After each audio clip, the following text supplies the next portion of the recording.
Aujourd'hui, je voulais parler d'un passage de ma vie qui a été très impactant et qui m'a fait ressentir beaucoup de rejet. Un passage de ma vie qui, sur le moment, je ne le voyais pas comme un cadeau. Et le message de cette vidéo, c'est vraiment de te montrer qu'en fait, dans chaque expérience qui t'arrive, eh bien, il y a toujours des choses qui peuvent vraiment être une mine d'or. Et peut-être que tu t'en rendras pas compte sur le moment, mais sur le long terme, en fait, quand tu regardes en arrière, eh bien, c'était sûrement une des meilleures opportunités qui te soit arrivée en fait dans ta vie. C'est-à-dire que la vie, quand tu lui demandes quelque chose, t'envoie toujours les ingrédients, pas le gâteau final. Et c'est toi qui décides de faire la recette ou non. Est-ce que ça va être challengeant à des moments? Oui. Par exemple, si on veut vraiment faire la métaphore jusqu'au bout, battre les blancs en neige, c'est bien chiant. Donc oui, c'est un peu challengeant. Et à l'image de la vie, il y a des challenges. Donc ça, c'était un point que je voulais te parler aujourd'hui. Ce passage-là de ma vie qui a été très impactant, c'est quand j'ai lancé mon projet. C'est-à-dire que ça fait 5 ans, je crois, que je fais des vidéos. 5 ans que je veux inspirer les gens. Et tu verras qu'il s'est passé beaucoup de choses répétitives jusqu'à ce que ça rentre, jusqu'à ce que j'implémente vraiment dans ma vie les leçons. Donc commençons par le commencement. Je vais faire un résumé très court parce que sinon ça prendrait des heures. Mais quand je me suis lancé, eh bien forcément, les premières choses qui me sont arrivées et qui ont touché ma blessure du rejet, eh bien c'était les critiques. Et les critiques, c'était très désagréable au début. Une seule critique pouvait me gâcher une journée entière. En tout cas, c'est moi qui le prenais comme ça. Et ça a été un des plus beaux cadeaux qui me sont arrivés, encore une fois. Je recevais beaucoup de remarques de mon entourage proche notamment sur ce que je faisais. Et en fait, sur le moment, je l'ai un peu pris comme du rejet, comme je te l'ai dit, mais je l'ai aussi pris comme une sorte de trahison. Alors qu'au final, quand tu regardes dans le monde des gens, eh bien souvent, c'est juste soit qu'ils veulent te protéger, soit ça reflète quelque chose en eux qu'ils n'aiment pas. Par exemple, mon projet vidéo, peut-être que ça a reflété chez certaines personnes eh bien, un courage que ces personnes-là n'ont pas osé avoir pour certains projets dans leur vie. Ou alors peut-être que c'était un moyen de me protéger. Ça, je l'ai aussi ressenti. Donc en fait, c'est soit de l'amour à ton égard, ou soit quelque chose, une frustration. Mais c'est jamais par rapport à toi. Parce que quelqu'un qui est vraiment heureux, généralement, il va pas te dire « Tiens, ce que tu fais, c'est éclaté au sol. S'il te plaît, arrête. » Tu vois. Il va pas venir te dire ça. Il va plutôt t'encourager. Peut-être qu'il pourrait te donner des conseils constructifs là-dessus, mais il va jamais venir te rabaisser. Et sur le moment, je l'ai pas vu comme un cadeau du tout. C'est-à-dire que je me suis pas senti légitime pendant des années de faire des vidéos. Ce qui fait que j'abandonnais, je recommençais.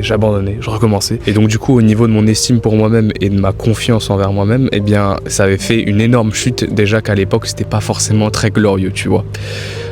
Donc oui, j'en ai beaucoup voulu à ces personnes-là. Je citerai pas. Et aujourd'hui, c'est vraiment de belles relations. Donc tu vois, ça veut rien dire. Et sur le moment, j'ai été très susceptible parce que ça m'a beaucoup rongé de l'intérieur et je me sentais pas légitime du coup de continuer les vidéos. Donc comme je te l'ai dit, j'ai abandonné beaucoup de fois et en fait c'est le jour où j'ai compris que j'étais déjà assez, que j'avais plus à quémander l'approbation des autres pour ce que je faisais, qu'en fait j'ai commencé vraiment à me sentir plus libre. Beaucoup plus puissant, pas une puissance liée à l'ego, mais vraiment une puissance liée à quelque chose de sain, à quelque chose qui émane naturellement, tu vois. Une vraie confiance tangible et pas basée sur l'ego. Et je sais qu'on voit beaucoup de personnes qui actuellement te disent qu'il faut faire ceci, cela, mais en fait il n'y a pas de manuel exact. Oui, il y a des choses universelles, mais il n'y a pas de manuel exact si ce n'est que la vie t'envoie déjà les cadeaux sur ton chemin, mais peut-être que tu les vois pas comme des cadeaux actuellement. Le meilleur maître, c'est la vie, c'est tout. C'est l'univers qui t'envoie des choses. Et on le voit pas comme ça parce qu'on n'a pas envie de le voir. Des fois, on est brouillé dans notre ego. Et à l'époque, je l'étais beaucoup parce qu'en fait, je voulais pas voir en face mes blessures. Je voulais pas me dire, tiens, mais en fait, j'ai besoin de l'approbation des autres. En tout cas, c'est ce que je pensais. J'ai l'impression de toujours quémander en fait pour les autres, pour qu'ils me remarquent. Et en fait, je demandais de l'amour. Et on me la donnait pas forcément parce qu'en fait les gens sont trop occupés déjà dans leur propre challenge de vie et certaines fois ils seront pas d'accord avec moi. Donc je pensais que le monde était injuste et souvent on le voit comme ça. Et pourtant en fait tu te rends compte, et c'est ce que je me suis rendu compte de ça, plus je continuais à me donner de l'amour, petit à petit je l'ai fait, hein, bien entendu, c'est pas venu comme ça, plus j'attirais des personnes naturellement à moi qui me soutenaient déjà. Et c'est là où je me suis rendu compte qu'en fait, c'est pas en quémandant que ça arrive. Vraiment pas. Ça part toujours de l'intérieur. Et c'est d'autant plus vrai. Parce qu'au début, je me disais, c'est des phrases bateau, ça. Oui, ça vient de l'intérieur. Mais ça vient vraiment de l'intérieur. C'est ça le pire, tu vois, l'ironie dans tout ça. C'est que ça vient vraiment de l'intérieur. C'est quelque chose de tangible. Et tu deviens magnétique quand tu décides de te choisir. Ça plaît pas à tout le monde, ça c'est sûr et certain. Mais ça fait le tri. Et j'ai vu vraiment ce cadeau-là, mais je l'ai vu 3-4 ans après, pour être honnête. Et j'aimerais vraiment te faire gagner du temps aujourd'hui, parce que je pense que c'est important de partager ce message que tu n'as rien à prouver à personne. Tu n'as rien à prouver à personne, et on alimente beaucoup ça sur les réseaux sociaux avec, on continue le contenu gym bro et tout ça, ok, pourquoi pas, mais notamment la red pill, comment être un vrai homme, etc. Je trouve ça super culpabilisant comme discours. Oui, c'est important de prendre ses responsabilités, d'avoir une certaine discipline, une certaine éthique de vie, mais pour moi, il faut toujours que ça vienne du cœur. Et dès que ça vient du cœur, c'est s'honorer. Et vu que tu t'honores, eh bien, naturellement, puisque tout est énergie, eh bien, ton énergie, elle est abondante et t'as pas besoin de forcer les choses. Oui, il y a des challenges, parce que la vie t'envoie toujours, comme je te l'ai dit, des choses à travailler par rapport à ce que tu demandes. Donc en fait, ce que tu demandes actuellement, il est déjà matérialisé. C'est juste que t'as juste à mettre pas à pas, selon ton intuition et ce que tu ressens, eh bien, les pièces du puzzle. Et oui, des fois, il y a des challenges, ça fait partie du jeu.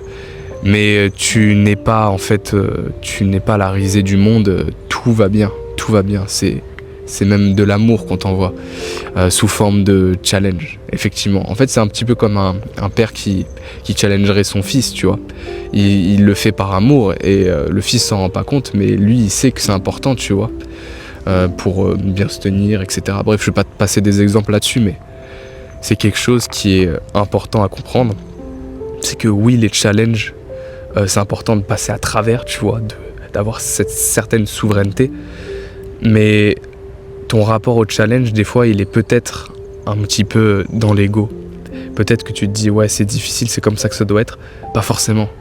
En fait, c'est un tout. Et la vie n'est pas difficile, c'est faux. Elle peut être challengeante, j'aime bien ce mot. Et elle est magnifique là-dedans, tu vois. Parce qu'en fait, t'apprends énormément. T'apprends dans le calme, mais t'apprends aussi dans les tempêtes, ça c'est sûr. Mais pour autant, tu peux très bien passer un très bon voyage. Pas besoin de toujours vouloir en faire plus, pour devenir plus et pour plus se faire remarquer. Tout est déjà là. Et c'est le message que je voulais te partager aujourd'hui. Tout est déjà là. Arrête de chercher et ne crois pas que le monde s'abat sur toi, parce qu'en fait tout le monde se dit ça. Oula. Et ne va pas croire que le monde s'abat sur toi et que tu es maudit ou quoi que ce soit. Des fois, je sais que c'est confortable de rester dans le rôle de la victime. Je l'ai fait vraiment pendant des années. Il y a quand même une partie de toi qui est en mode ouais, c'est difficile et tout, de toute façon, voilà. Et en fait, il y a un certain confort parce que c'est familier, tu vois. Et l'ego s'accroche à ça. Mais tu n'es pas l'ego. Tu es la conscience derrière et tu sais très bien ce que tu dois faire. Pas ce que tu dois faire dans le sens pression, mais ce que tu es appelé à faire pour aller mieux, pour créer cette vie qui t'inspire. Et je t'invite vraiment à regarder, et ça demande un certain degré de présence, quelles sont les opportunités dans les challenges que tu vis. Et je t'invite vraiment à regarder avec une vraie présence, vraiment, une lucidité. Qu'est-ce que tu peux apprendre dans les challenges actuellement ? Quelles sont les opportunités là-dedans ? Et tu verras qu'en fait, tout est déjà là. Tout ce que tu demandes, tu le matérialises. Sous une forme peut-être différente de laquelle tu aurais pensé.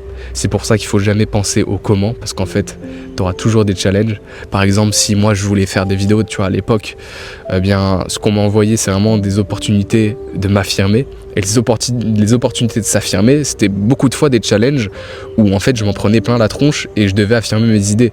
Et je ne l'ai pas fait pendant des années parce que j'avais peur des représailles. En fait, dans tous les cas, t'as toujours des gens qui viennent te critiquer, donc ça fait partie du jeu, tu sais très bien, c'est les bases du dev perso. Il y aura toujours des gens pour critiquer.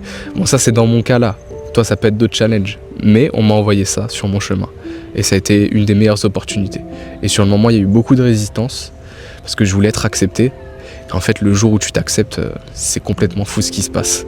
Donc voilà, et d'ailleurs c'est marrant, il n'y a plus de challenge où on vient m'en foutre plein la tronche depuis justement que j'ai passé abstraction de ça. Donc non, le monde ne s'abat pas sur toi, il continuera de s'abattre si tu prends pas conscience qu'il y a des leçons derrière ça.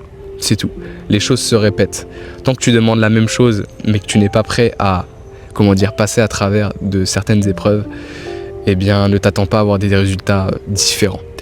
Et si aujourd'hui tu as du mal à voir ton potentiel, si aujourd'hui tu as du mal à voir que tu as déjà de la valeur, sache que je t'offre un coaching de 30 minutes avec moi, gratuit, il n'y a pas de tentative de vente ou quoi que ce soit. C'est vraiment un sentiment que j'ai de vouloir aider les gens. Et pour ça, tu as juste à m'envoyer un message privé sur Instagram. Je te mets le lien dans la description. Sur ce, c'était Lucas. J'espère que cette histoire elle t'a touché. Et partage-moi en commentaire les challenges que tu vis en ce moment, je serais très curieux de savoir. Allez, ciao.